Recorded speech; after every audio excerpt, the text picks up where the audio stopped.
Alright, first stage of renovating this Freelander was to work out why it wasn't running, and the first thing I did was to check whether it was sparking.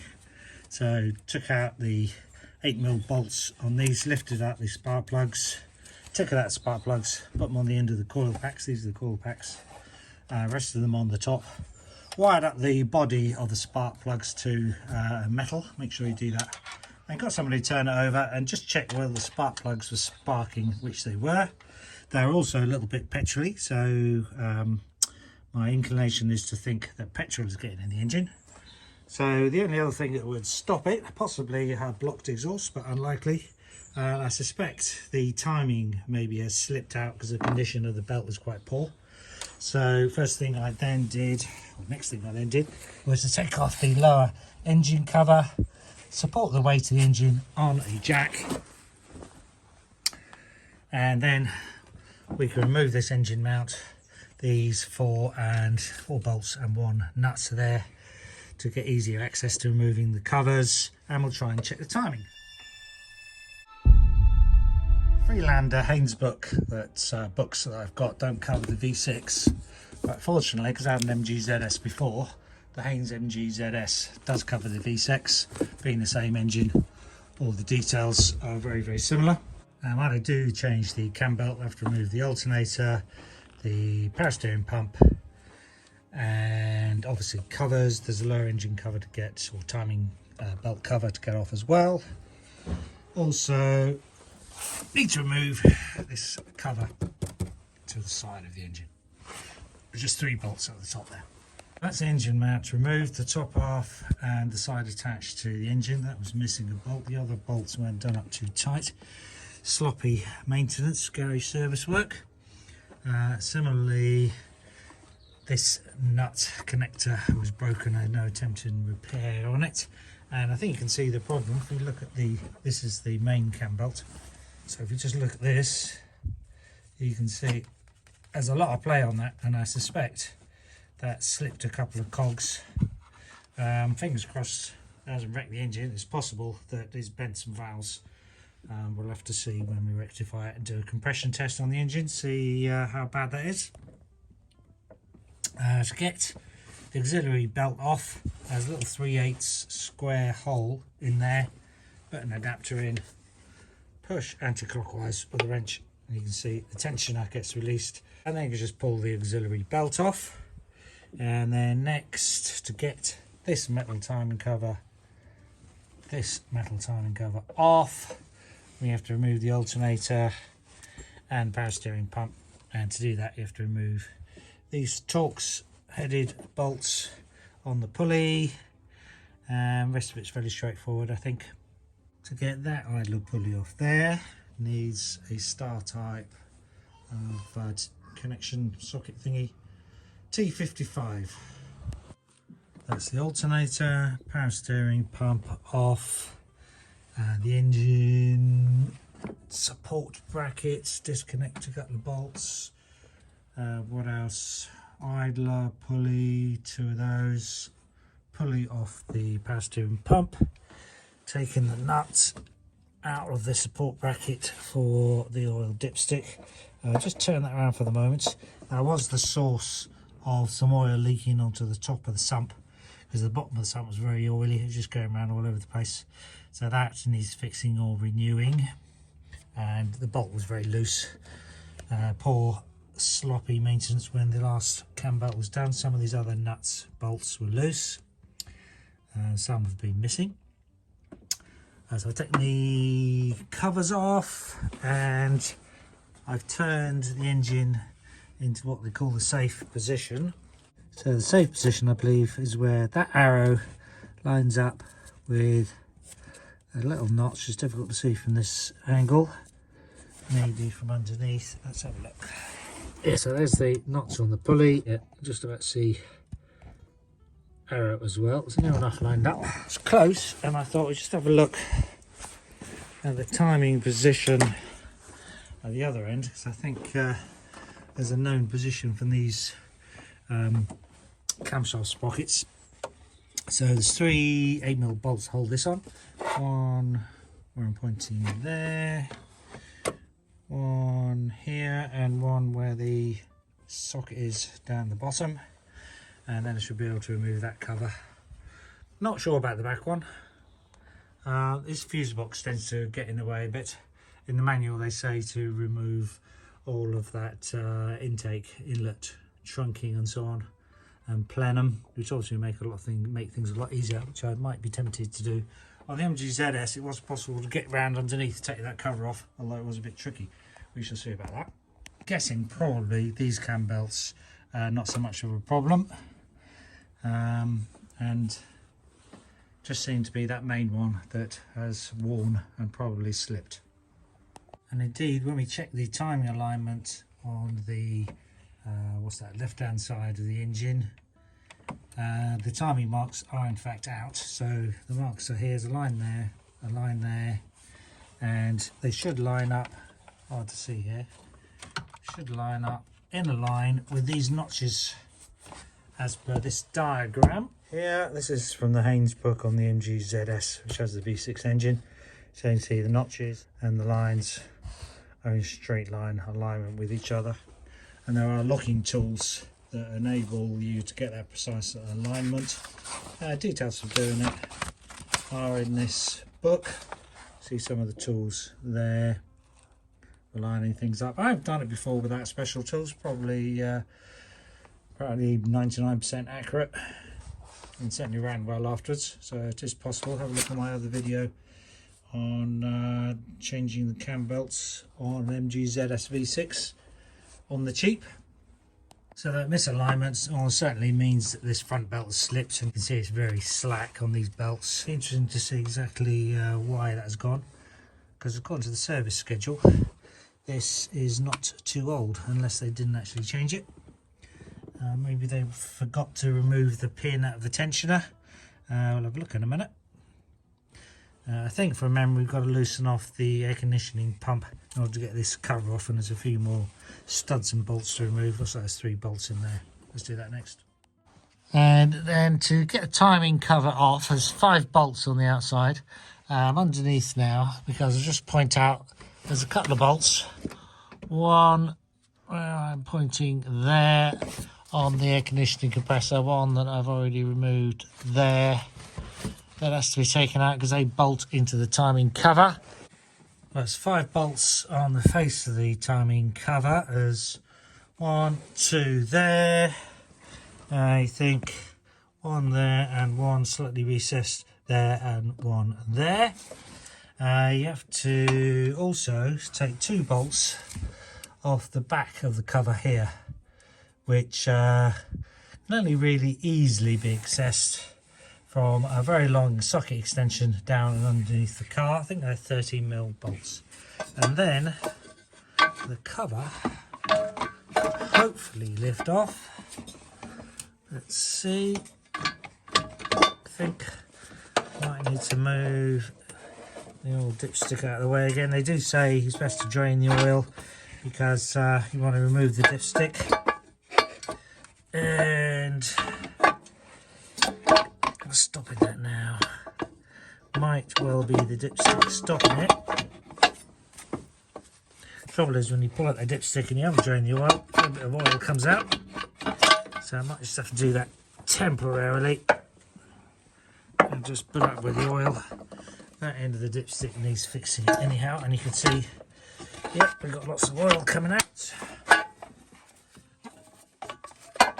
And then with a bit of wiggling, the timing cover comes off.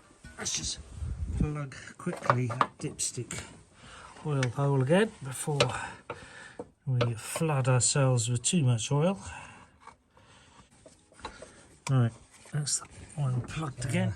And now we've got the cover off, we can see the source of our timing belt wear problems and the slip of the cogs, because you can see here this idler pulley is in a bit of a state. So we can see here it's a bit of a mess, a lot of rubbery deposits around it. The timing belt probably would just fall off that. Look at the state of that. It's actually rotating surprisingly, but it must have been slipping on there. and has melted the whole thing down. The water pump, the belt's obviously been slipping on the water pump. The water pump does turn okay, no sign of leakage. The tensioner, obviously been slipping on the tensioner. The tensioner hasn't been working very well. So stripped a few more pieces off. That's the idler gear, the melted one. Got the belt off. I did notice there was a bit of oil at the bottom of the water pump and the bottom of the belt. And I think probably what happened and caused both the overheating and the engine to stop and slip timing is, I think at some time this power steering pump has been changed. The date stamp on it somewhere around the back seems to show an 06 date stamp, which is obviously after the car was built. So I suspect the original probably leaked a little bit of oil. Bit of oil got through onto the belt and the water pump, and the contamination of the belt made this pulley slip. The bearing doesn't seem too bad, but I think it was starting to slip. Generated heat, melted the plastic, which obviously slackened the belt quite a lot. It then started slipping on the water pump. It was just spinning on a piece of oil on the belt. This scratching is where I just cleaned up some of the contamination marks on it. And as a result, it overheated because the water pump wasn't turning very well. That seems to turn okay, and it's not too stiff or anything, so no real reason to change that. Obviously this one's got to change and a new belt is required. At the same time, I'll do something about the seal between the dipstick and the oil pan. Whole thing pulled out with this sort of fitting on the end. Might just need no new O-ring or maybe new fitting. Since it's the smallest cog, I believe it just slipped on the belt on the crank cog, and that probably means the timing between these two pulleys for the camshafts is probably still correct. So I marked a bit of red paint on each pulley and on the old belt, and I'll line that up on the new belt, hoping that'll give me a good chance to get it in good timing first off. No signs of any water leaks at the bottom. Quite a common thing on these is for the thermostat to leak, but doesn't seem a problem, and don't see any need to change it at the moment. I removed the tensioner, just in the process of compressing it, which you need a device for. You can see these little holes here. You compress it until those two holes line up, but a 1.5mm drill bit through it to hold it in place while you put the belt on, and then obviously remove it later. So I've got the Cambelt parts and some pulleys. A couple of other problems have come to light since, which may have caused the engine to stop. One of them, the idler pulley. This is the new one. That's the old one. You can see it's rotated on its retaining bolt, which shouldn't really happen. And obviously, you can see the gap difference there between new and old. And if you look carefully, you may take that stud out, and you can see the very different hole positions there of the little hex hole. That's used for rotating the idler pulley and slackening the belt so that you can remove the belt easily. I should then refit it with a new timing pulley. Looks like probably the previous person did the belt, slackened it, and didn't fit a new pulley, didn't tighten it up either, and as a result it was probably too slack. Either that or it moved somehow throughout its life, but that's not meant to happen. And the other problem that seems to happen for a few people is the alignment of this little notch. The original notch is there, you can just about see that. Should line up with the safe mark, which is there on the timing cover. See where it says safe. I align the engine in that position, but the sprocket for the crankshaft, that little V on the right hand side, should line up with that bubble mark and pointer right at the top there. And as you can see, it's about 90 degrees out. That mark on the crankshaft sprocket is more reliable, so I'm going to have to rotate the engine and ignore the mark on the pulley. I'm not sure how that happens, but a few people have reported that. And then the timing hole should line up. For the V6 Auto, it is a hole well, temporarily, was it? Yeah, stuck in little hex key over there. So it's the inner hole, the one closest to the engine for the automatic. There's one next to it for the, if you had a manual like on the saloon cars. I'm hoping I can use a hex key just to feel for that alignment hole rather than buy the special tool. Fit in the biggest hex key that I can get that will actually fit the hole. The single tensioner sprocket bolt done up to 45 Newton meters, about 33 pound-foot, with a bit of thread lock on the end. I like to use Loctite 243. So then with the crankshaft pulley sprocket notch, that V notch there lined up with that pointer and bubble mark on the oil pump, then you'll find that a largish hex key like that should fit in that hole that's nearest the engine, and you can feel it hit the flexi plate of the automatic gearbox, and then as you wiggle it, it goes through the locking hole. It's not too bad. You can see whether it's centralized or not for feeling where the extremities are. And similarly, this is a 6mm drill, check that as well. Fits in quite nicely and appears to be quite centralized. That should lock the crankshaft. I'll undo the pulley bolt, which now undoes quite well. So with the engine in the correct timing position, you need to rotate the inlet camshaft, the front of the engine. It would be much easier if you had the special tools to hold it in place.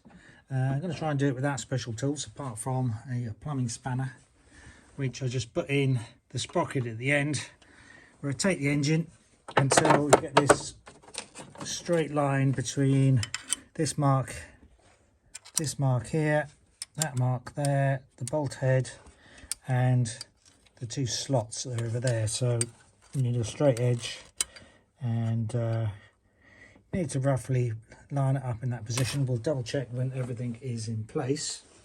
Quite a lot of tension on the camshaft due to the valve springs, and once you've held it in that position, you can see I just used a few temporary bits, steel rule, a couple of screwdrivers, just to stop this belt popping off, because it's a new belt and it's has a preference for going in a circle. So in that position, I've marked up against my paint marks. I think it was a notch out compared to the original, and then you can pull it round the crankshaft sprocket and over the tensioner. And what I'm going to try and do is fit it over the water pump. I might have to loosen off that tensioner, but roughly that's how I'm going to fit it. It is a bit of a pain in the ass, and probably would recommend getting the timing belt tools for doing it. It was a right pain in the ass trying to get the belt on, keeping these cams in the right position without special tools. So I've got a cunning plan, and that is to adopt this position. So let this cam relax to an unstressed position, which is a little bit rotated, about 20 degrees rotated anti-clockwise.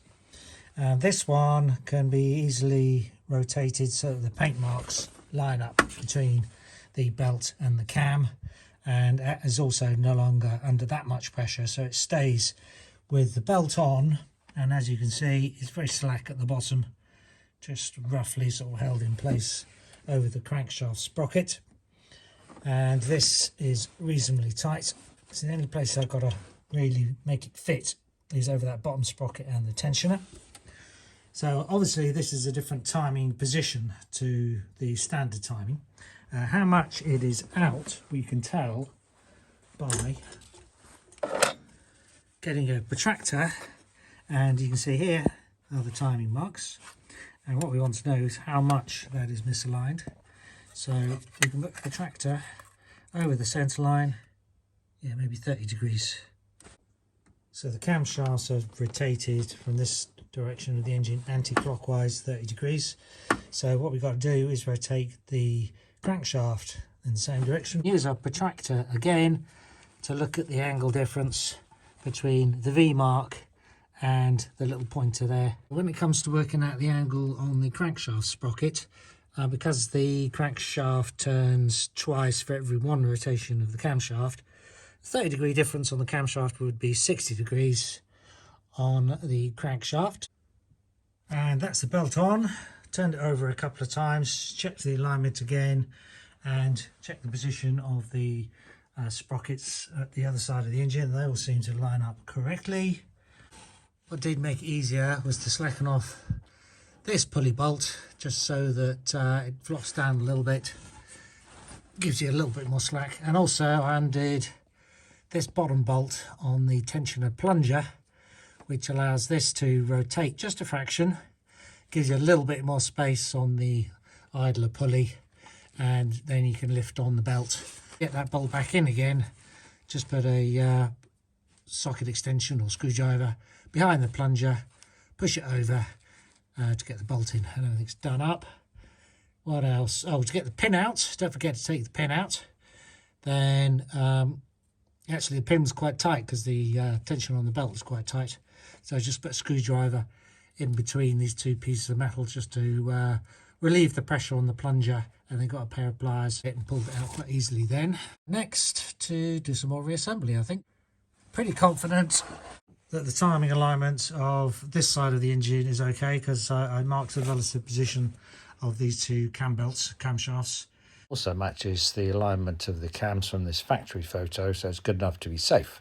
But at some point I'll check that rear belt alignment as well. But first I'm going to just reassemble enough so that I can start the engine, change the oil, put the pulley back on, and see if that was the problem or whether there's something else. That was certainly a problem, and hopefully that was a good fix. Just to show that alignment, when the engine crankshaft is lined up correctly, then the camshafts should line up like that. And there are the two V marks on the rear camshaft pulleys facing each other and lined up. And a couple of observations. It did start, as we can see. And as you can hear, it's definitely misfiring. Checking the exhaust, showing it's not firing on all cylinders. That's one observation. The other observation is the belt seems to be very tight. I had noticed when I installed it. And one of the reasons for leaving the timing cover off is I wanted to see what the tensioner piston position was going to be. And as you can see, when I removed the pin, it's actually compressed the piston a bit more, which means the belt is under quite a lot of tension, and I think more tension than it should be, because the tension on the belt should be defined by the pressure from the piston, and because that is sitting on the top of the case, that is not what's happening. So what I'm going to do is put a little hex key in there and rotate this round a few degrees, maybe 10 or 20, and see if I can bring this up by 1 or 2 mil. I won't explain the misfiring. That's the next thing to investigate. It may be that this cam timing is out. Certainly check that one. It's roughly right, but could explain the rough running. So we'll have to do that on a later video. I've got to take all this inlet manifold off. Keep watching and subscribe if you want to be notified, and click on the bell. Cheers.